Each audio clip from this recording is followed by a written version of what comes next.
ആഹാ പൊള്ളുന്നു പൊള്ളിപ്പൊള്ളി ഞാൻ, തീയിൽ തീപാറും തീക്കട്ടയാകുന്നു. മേലു നോകുന്നു മേധസ്സ് കത്തുന്നു, മേദിനിയിലെൻ ജീവിതമെന്തിന്. കല്ലിട്ട തിരുനാൾ മൂന്നാം ഭാഗം 4-ാം ദിവസത്തിലേക്ക് പ്രവേശിക്കുമ്പോൾ, കല്ലിട്ട തിരുനാൾ മൂന്നാം ഭാഗം 5-ാം ദിവസത്തിൻ്റെ ചിന്തകളിലേക്ക് കടന്നു വരുവാനുള്ള ഒരു പ്രേരണ ലഭിച്ചു. കല്ലിട്ട പെരുന്നാൾ മൂന്നാം ഭാഗം 5-ാം ദിവസത്തിലെത്തുമ്പോൾ, കഴിഞ്ഞ ദിവസം സൂചിപ്പിച്ച കല്ലിൻ്റെ പ്രാധാന്യം നമ്മുടെ മനസ്സിൽ നിന്ന് മാഞ്ഞു കാണുകയില്ല. ഇവിടെ മറ്റൊരു കല്ല് ഓർമ്മയിൽ വരികയാണ്. സഭയുടെ എല്ലാ പ്രവർത്തനങ്ങളിലേക്ക് നമ്മൾ കടക്കുമ്പോഴും അവിടെയൊക്കെയും നമ്മുടെ മനസ്സിൽ തെളിഞ്ഞു വരുന്നത് സന്മനസ്സുള്ള കുറേ നല്ല ആളുകളുടെ സംഭാവനകളാണ്. എന്തിന്? നമ്മുടെ കല്ലിട്ട തിരുനാൾ സാഘോഷം നാം കൊണ്ടാടിയപ്പോൾ ആ കല്ലിടാനുള്ള സ്ഥലം വരെ നമുക്ക് ദാനമായി സന്മനസ്സുള്ളവർ നൽകിയതാണ്.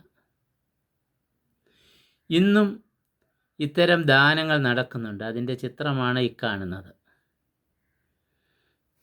പ്രിയമുള്ളവരെ,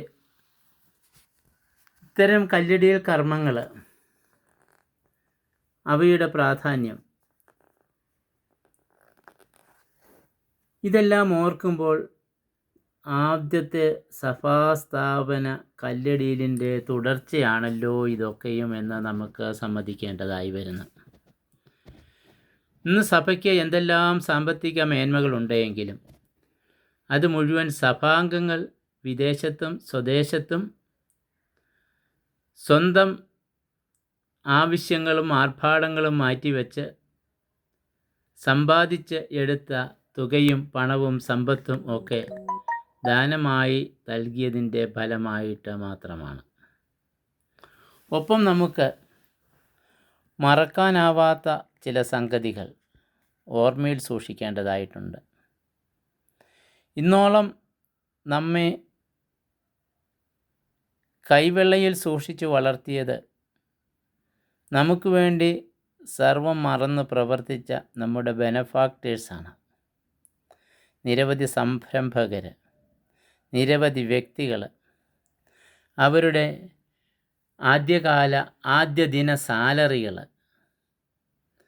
അവരുടെ കൃഷിയിടങ്ങളിലെ ആദ്യ ഫലങ്ങൾ, ഇവയൊക്കെയും നല്ല മനസ്സോടു കൂടി സഭയുടെ വളർച്ചയ്ക്ക് വേണ്ടി മറ്റാരുടെയും പ്രേരണ കൂടാതെ സഭാംഗങ്ങളാരും ഇറങ്ങി നടന്ന് പിരിവ് നടത്താതെ ചോദിക്കാതെ നല്ല മനസ്സോടെ ഇതുപോലെ നൽകി.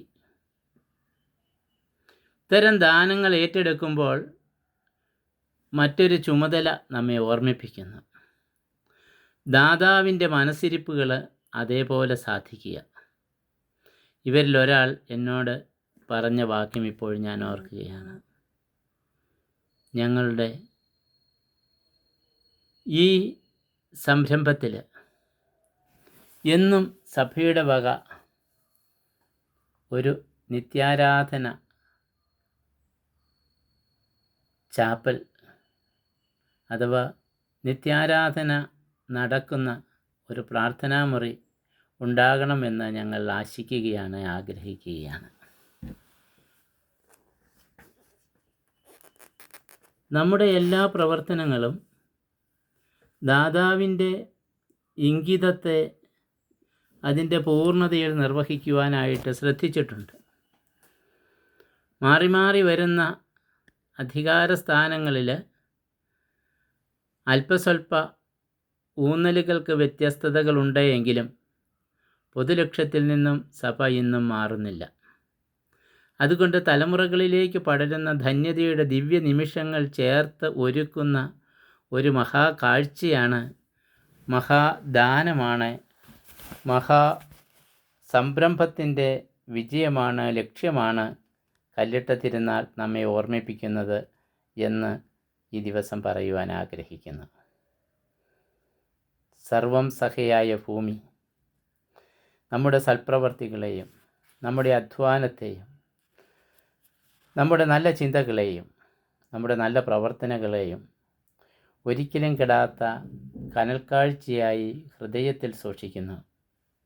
സർവം സഹയായ അമ്മയുടെ നാമത്തിൽ ആരംഭിച്ച നമ്മുടെ സഭയുടെ കല്ലിട്ട തിരുനാളിൻ്റെ സ്മാരകം എന്നും ജനഹൃദയങ്ങളിൽ നിറഞ്ഞു നിൽക്കട്ടെ, അനുഭവമായി അനുഗ്രഹമായി തീരട്ടെ എന്ന് ആശംസിക്കുന്നു. അപ്പോൾ ഈ കല്ലിട്ട തിരുനാളിൻ്റെ ഓർമ്മ തലമുറകളിലേക്ക് പടരുന്ന ധന്യതയുടെ ദിവ്യ നിമിഷങ്ങളായി തീരും. എല്ലാവർക്കും നന്ദി, സ്നേഹം.